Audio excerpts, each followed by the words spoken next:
Victoria Wellington stood at her bedroom window, gazing out at the sprawling gardens of her family's estate.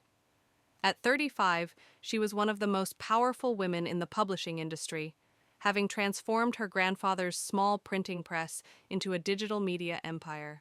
But success had brought isolation, and the gardens below were her only refuge from endless board meetings and superficial social events. What happened next will turn her world upside down and change her life forever. Stay until the end to witness the powerful twist that turns this extraordinary story into a life-changing event. But before we dive, leave a comment and let us know where you are watching from today. And if this story speaks to you, hit that subscribe button for more amazing stories. The gardens, however, were dying. The once pristine roses wilted, the topiaries grew wild, and the carefully planned color schemes had faded into chaos. The latest in a string of professional landscapers had just quit, citing impossible standards and hostile working conditions. Victoria couldn't deny her reputation for being demanding, but these gardens were her grandfather's legacy. They had to be perfect. The morning Marcus arrived brought an unusual chill for early summer. Victoria had been up since dawn, reviewing concerning financial reports in her Garden View office when she saw him through the window. Unlike the polished landscaping companies that had come before, he arrived on foot, carrying his tools like a craftsman rather than a contractor. He showed up at the service entrance, dressed in worn work clothes, carrying a battered toolbox. "I heard you need a gardener," he said simply, his gray eyes meeting hers without a trace of intimidation. Despite his rough appearance, something about his quiet confidence intrigued her. Their initial meeting was interrupted by an urgent call from her board of directors. "Miss Wellington, the breach has spread to our European servers," her CTO reported, panic evident in her voice. Victoria maintained her composure, even as she felt her carefully constructed world continuing to crack.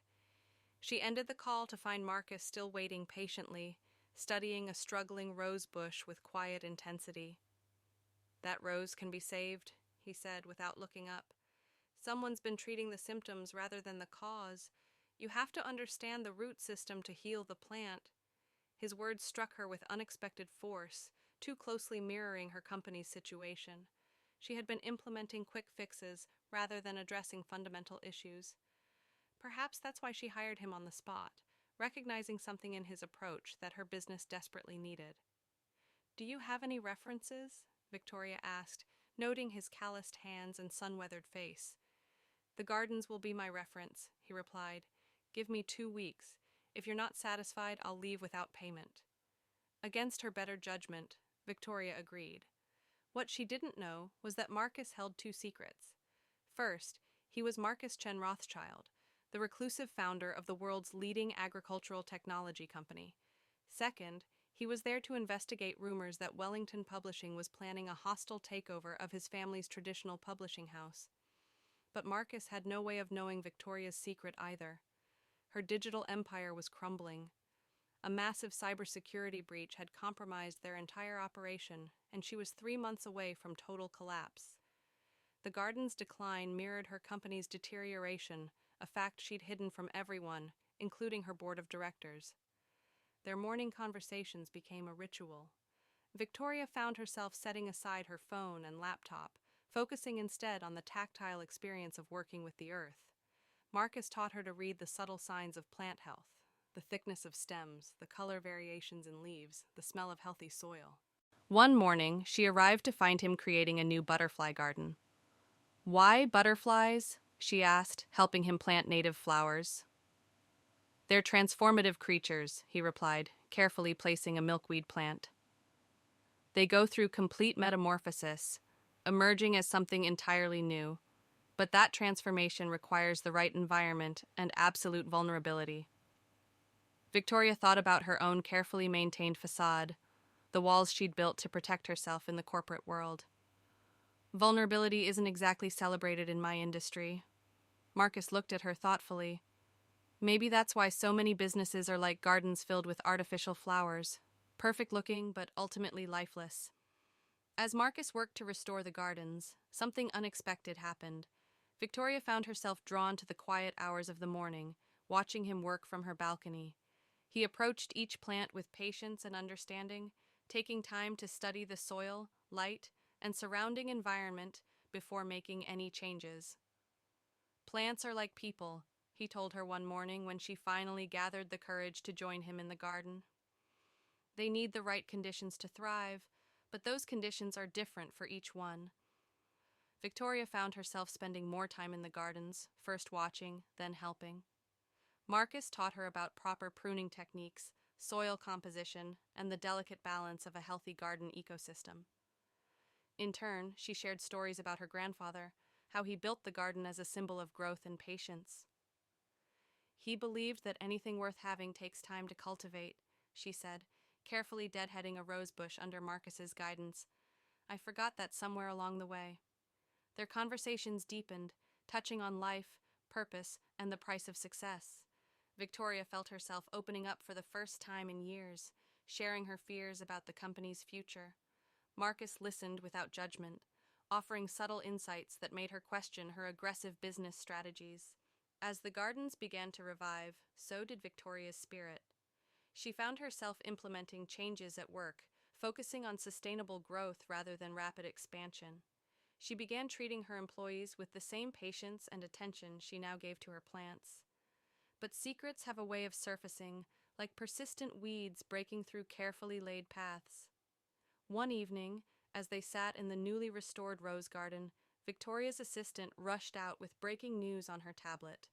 The headlines announced Marcus's true identity, along with speculation about corporate espionage. Victoria felt her world shatter.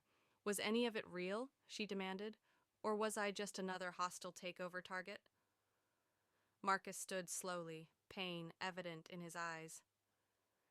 "Everything in this garden is real," he said, "including what grew between us." Before Victoria could respond, another notification flashed across the tablet. Her company's security breach had been made public. The media was having a field day with the story of the digital queen's crumbling empire. The media storm that followed their mutual discoveries was intense.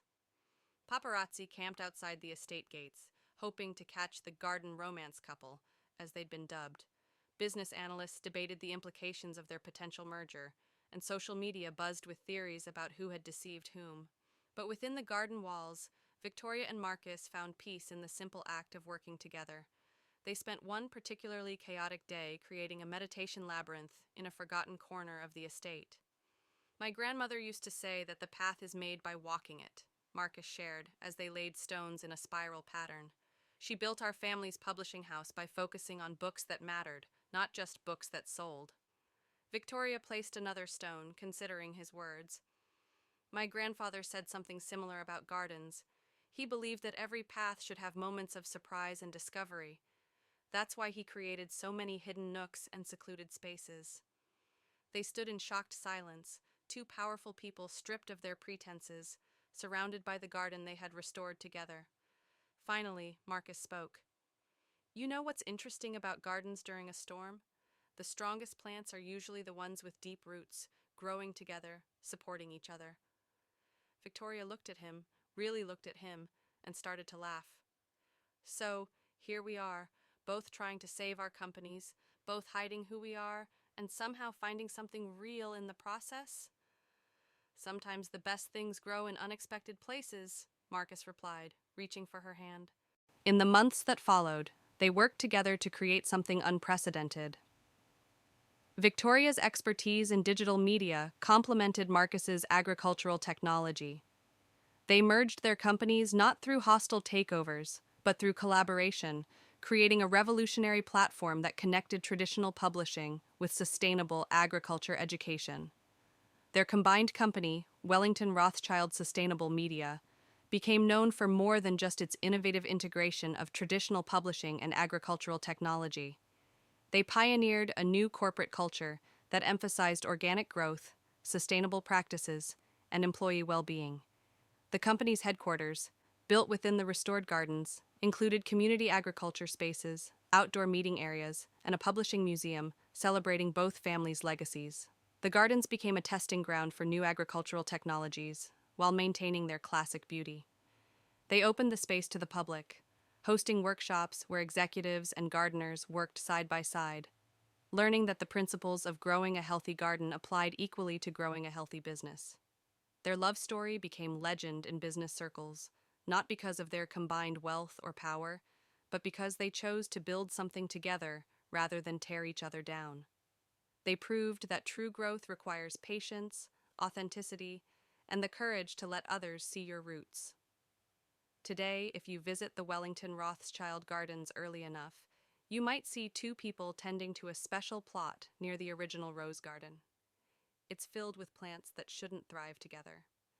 Sun-loving roses next to shade-dwelling ferns, traditional English flowers mingling with tropical species.